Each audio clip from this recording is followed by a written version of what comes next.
Agora vamos chamar aqui o nosso candidato a deputado estadual, Dr. Scapinelli.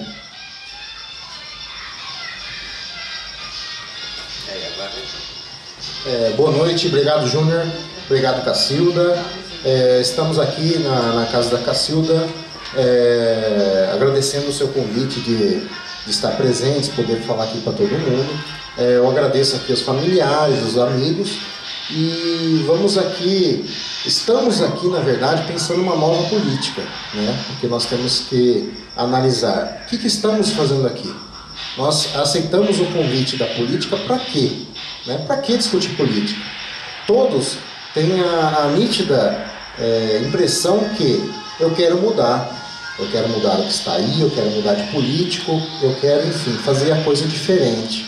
Mas todo mundo já parou para pensar o que é fazer diferente? O que eu quero para minha cidade, o que eu quero para minha casa, o que eu quero para minha família?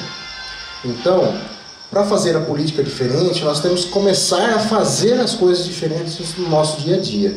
E para isso, que eu quero aqui me apresentar para vocês, coloco meu nome à disposição, sou Scapinelli, 44.000 deputado estadual, e garanto a vocês, meu escritório virou comitê e depois vai virar escritório novamente. Eu estarei aqui com vocês, passando a política, e com certeza nós faremos a diferença, seja nessa política, seja na próxima, enfim.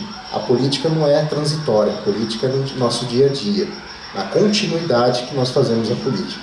Então, gostaria de agradecer, me coloco aqui à disposição de todo mundo para quem quiser fazer a pergunta. Eu sei que todo mundo está aqui um pouco tímido, mas vamos conversando aí ao longo dessa reunião e vamos fazer a diferença. Obrigado, Cacilda, e até a nossa próxima oportunidade. Um abraço, 44.000 para todo mundo.